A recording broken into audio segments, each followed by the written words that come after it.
Catch a pitch from the Carlton Footy Club. You listen to the Coaches Panel. James Orko here from the Brisbane Lions. Jason Johannesson from the Western Bulldogs. Luke Parker here from the Sydney Swans. It's Rory Sloane here from the Adelaide Crows, and you're listening to the Coaches Panel. Max Orr, Melbourne Football Club. This is Nat Fyfe from the Fremantle Footy Club, and you're listening to the Coaches Panel. Number 34 in our 50 most relevant. He is one of the most exciting prospects probably of the past decade that has come through the under-18 championships. Injury ruined last year. Fingers crossed it doesn't for 2020. I'm talking about Gold Coast Sun, Izak Rankine. To help me talk about this, former South Australian superstar, for his first podcast episode of the 2020 preseason, I've got Jimmy. Hello, buddy. Oh, hello, MJ. Just waking up for preseason now, and you're throwing Rankine at me. Case open, case closed. Pick him, move on. Who's number 33? It's pretty close to how the episode's going to go, but for the benefit of those that do need some convincing or understanding just how incredibly prestigious this talented teenager is, gosh, he is going to be, in time, one of the most electric players the AFL has seen of the modern era. From a fantasy perspective, there's not much to talk about from last year in terms of the elite level because did not make it there. We'll get to that in a moment. But in terms of his price point, he is listed as a forward only. He's going to set you back, well, pretty much basement price across all the formats. Just over $120,000 in SuperCoach, just over $160,000 in DreamTeam, while for AFL Fantasy, $170,000. And Jimmy, when we talk about Izak Rankine, there was so much hype heading into last year around him. The top 3 draft pick. He lit up that preseason in the limited Marsh JLT season games that he got, but then a pretty serious hamstring injury in the second of the preseason matches ruined his start to the year. That kind of got an impact and, further delays through that. It wasn't until round 13 he played his first knee full game, then had a hip concern. He did come back for the last couple of years, but from Izak's perspective, fantasy coaches and really football fans in general, we got robbed of seeing an incredible talent at the elite level last year. Oh, we certainly did, and I think we rewind back 12 months now, and we were excited about bringing him into our teams at $100,000 more than he's priced at this year. Yeah, that's true. Yeah, and he's now had, we've got a beautiful little discount on that. He's had 12 months in the system now. He's got a bit more awareness about him. He's had a full preseason last year before those injuries, is important to note. And coming into this season now, he seems to be fit and firing and looking pretty good. So I understand some will be a little concerned. He's had a couple of injuries and a couple of different types of injuries, and so there might be some question marks on his body from that point of view. But honestly, I think if he's looking good in the preseason and he's named for round 1, it'd be hard to pass up on him at that price. Yeah, I think so. Look, from a stats perspective, in those 3 knee-full games, he averaged 11 disposals, 2 marks, 4 tackles, 3 inside 50s, which, again, was off limited game time, knowing that he was coming back off multiple setbacks and multiple injuries. So while you look at those numbers and go, oh, that's not huge, remember, we're paying a basement price for him. And that was off limited game time in the knee full. In terms of, sorry, what were you saying? Yeah, I was going to say exactly that. And it means, too, that, we're not picking him to be Sam Walsh. Under no expectation we'll be looking at thinking, yep, that's 100 week in, week out. Happy days. He's easily every bit as talented as Sam Walsh, but it's a different kind of role that he'll be coming into, and I think that's important to keep in mind too. So there's going to be a lot of variance in his scoring. That they'll start him off more forward, I'd imagine, than midfield. He'll get a couple of rotations here and there, and as the Suns try and figure out what their best team looks like this year with all of the new kids and the older players that they've brought in, there'll be a lot of players thrown around in different positions, and Rankine will be part of that, I'm sure. But it means that some weeks he will score quite well. But if he goes on a bit of a run, kicks a couple of goals or gets a few mid rotations, but there'll be other weeks where he does score a stinky 30 or 40 and puts a big halt on his cash generation. But it only takes one more good score to get that going again. So I think he's that type that. Yeah, you don't pick necessarily to be super excited about playing on field and banking hundreds week in, week out. But again, at that price and with his potential, how do you say no? Yeah, I think that's a fair call, man. Look, in terms of the type of talent he is one of the most extraordinary match winners. He has this rare ability to make even the most accomplished elite defender look foolish. He's lightning quick, he's agile, he's composed with ball in hand. He has this swarming pressure whenever he's without it. He has this incredible knack of knowing where the goals are. He's one of the most complete, dynamic, kind of small forward to medium type players I've ever seen come through the under-18 championships. And the fact that Gold Coast have him is a huge victory for that club, as they really have been on their knees the past couple of years. He, along with guys like Lukosius, King, Rowell, Anderson, Flanders, are going to be an incredible dynamic group. Yeah, like that is, if they can hold that for the next 8 to 10 years, that is the nucleus of an incredible AFL club, if these guys can fulfill their potential. From under-18 championships, across 27 and 18, he averaged 17 disposals, 4 marks, 2 tackles, and a couple of goals a game in the Sandful. He actually got to play against men, which is really important for us to be able to know. Some don't rate the NEFL tournament numbers, understand why. But in his draft year, 10 matches, he averaged 14 disposals, 4 marks, 2 tackles, a couple of inside 50s a game, and a goal a game. I think you did sum it up really nicely without trying to halt the podcast early. It is a pretty simple equation, isn't it? If Rankine is fit, he's in the best 22. And at his price point, as a forward, I don't know how you can pass up on him.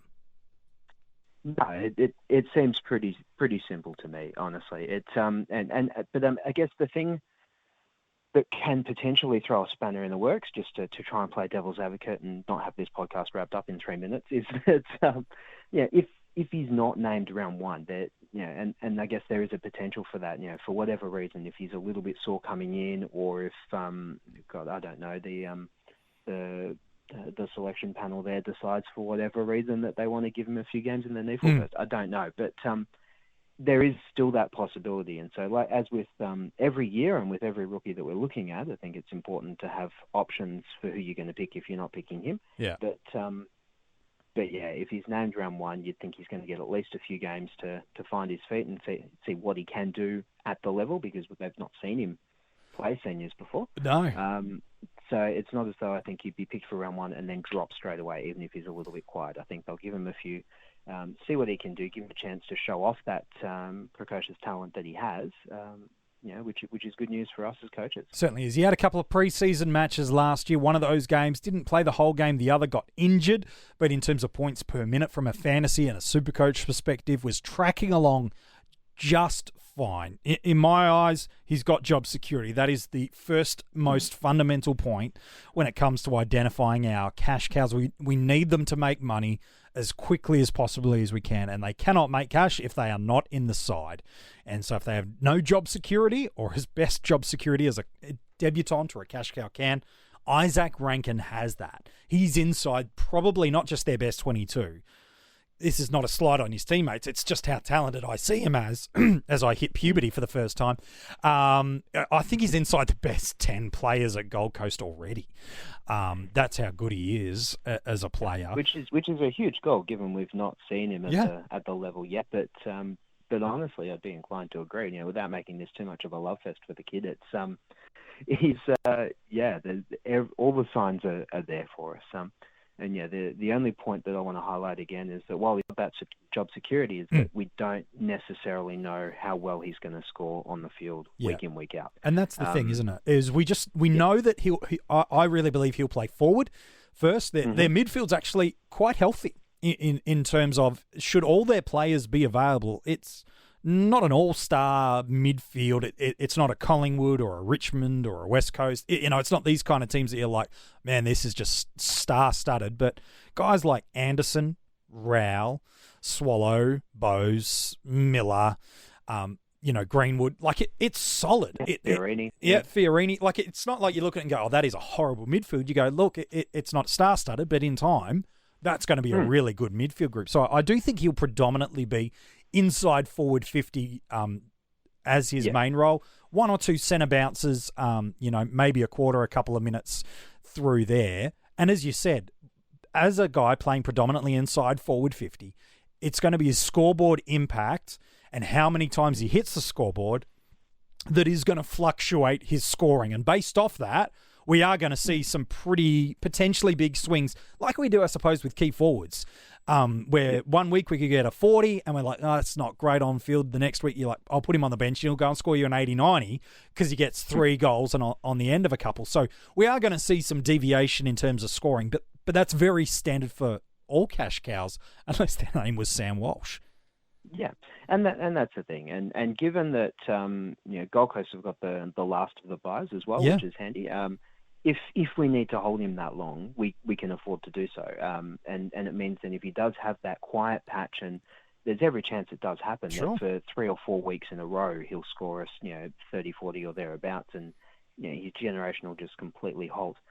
There's no need to panic with him either, because as you said, there's assuming he's fit, he should be clearly best 22.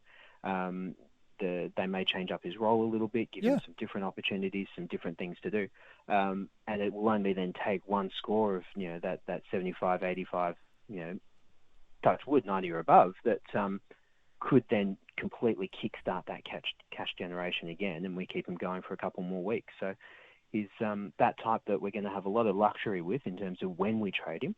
And again, that all signs appear positive.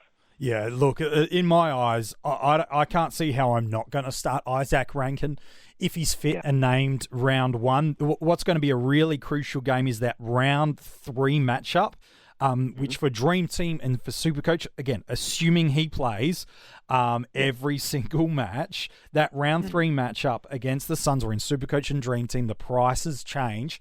What he scores in that game is really going to immediately determine how quickly that cash generation starts. He can have a quieter game in round 1 or 2 against Port Adelaide and Gold Coast, but if he gets a 40 on that match against the Swans at Metricon, that really could halt that cash generation a little bit for us. But like you said, he's just as likely to pick that back up 5 or 6 rounds deeper into it, and say against a Brisbane Lions in round 10, he's just as likely to pump out an 80 for us. So yeah, look, I think we've said it a few times now. It's really simple. If this young man is fit by round 1, he's playing, and if he's playing as a forward, I almost find him irresistible to pass on at this point in the preseason, unless 7 or 8 better scoring cash cows with equal job security come along. Sure, maybe I'll change my mind. I can't forecast that right now, so that's why for me he's pretty much a lock away in all of my sides. Yeah, I'd tend to agree, to be honest. What makes a little more of maybe a more interesting discussion is in a draft format. Yeah, let's talk about that, because both from a keeper league and a single season league, season I'm not. Look, maybe he'll go super late in drafts. He doesn't have a DPP, so there's not that added versatility he can give you to your squad.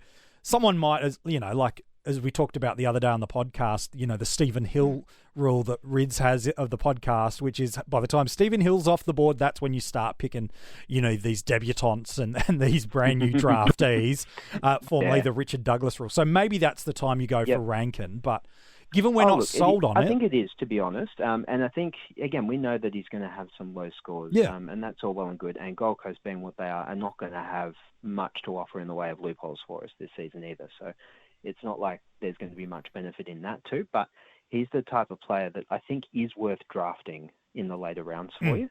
Not to have on field, certainly, but if he's there when you're picking through your bench options, I do think he's the type that's worth getting, because if he does have a couple of decent scores in the first few rounds and you're still sitting there going, oh, gee, he is still playing mostly forward, I don't think that sort of level is sustainable. He's the type that you should be able to then trade to someone who's a little over keen, like you or myself, and get some solid value out of him. So I think he's worth picking on the basis that if you can buy him low in the later rounds and then sell him high after a couple of decent scores, in the sort of second quarter of the season, then that's, I think, not a bad strategy to use with him in terms of a single season league. What about for a keeper league? Like, where do you value him at the moment? Probably 6 months ago or 8 months ago, where he was midway through the season, hadn't played. was probably an ideal time to trade for him. How highly should a owner or a potential owner be valuing Izak Rankine in keeper leagues? Sure. I think along similar lines to what I was hinting with the single season, he's the type of player that coaches, or some coaches, will get emotionally attached to. That doesn't sound like a keeper league, Jimmy, at all. No, not at all. But he's the sort of player that if I owned him in a keeper league, and I heard you talking about him like this now, and we all have group chats with our other coaches with this sort of stuff, and there's someone who's just endlessly waffling about how much they love Rankine. He's the sort of player that you should be able to trade for more than he's worth. And so I wouldn't be against trading him out if I owned him, if I could get a pretty decent offer out of it. And what decent means, of course, will be different for everyone. But I think he's not the sort of type that you have to hold, no matter what, Sure. because of the type of player he is. He's more of an impact player, I think, at this point than an accumulator. And so, while he's nice to have and he is going to produce some good scores from time to time, it's going to be a slow burn before he's a consistent premium in his line, whether that's forward or mid down the track. And so if you can get value for that now, I wouldn't be against trading him. That said, if you're the type of player who doesn't own him yet but wants to, you're probably going to have to pay overs to get him now. All right, we've not seen him play. We don't know what he can do, but good luck trying to pry him out of someone on the promise of potential. I think, most are going to overvalue him for those same reasons. Yeah, we often do that, don't we? And because the person that does own him, and if they've held on to him, they probably drafted him with one of the opening few handful selections in their redraft years. So, look, he's going to be valued highly in keeper leagues to his current owner, more than likely. But I think he's going to be a superstar of the competition. Whether that translates to fantasy numbers, time will tell. But he's going to be a fun player to own, if nothing else, for keeper league coaches. Oh, absolutely. And a fun player to watch once he gets up and going, too. I'm really genuinely excited to see him play seniors this year. Yeah, me too, man. Hey, appreciate your work talking about Izak Rankine. No worries, mate. Anytime. If you want to go and check out the article on him, it is all there available for you now at coachespanel.tv. That is also where you can go and get all the links to gain early access to these podcasts by joining our Patreon. If you're loving what you're getting from the Coaches Panel this preseason, make sure you join that Patreon army to get early access content, but there's also additional exclusive content that you just won't get anywhere else but the Patreon army. You do get it. We head earlier into the 30s of the 50 most relevant tomorrow, and it is an absolute cracker. Until then, I can't wait to chat to you about more fantasy football players for 2020.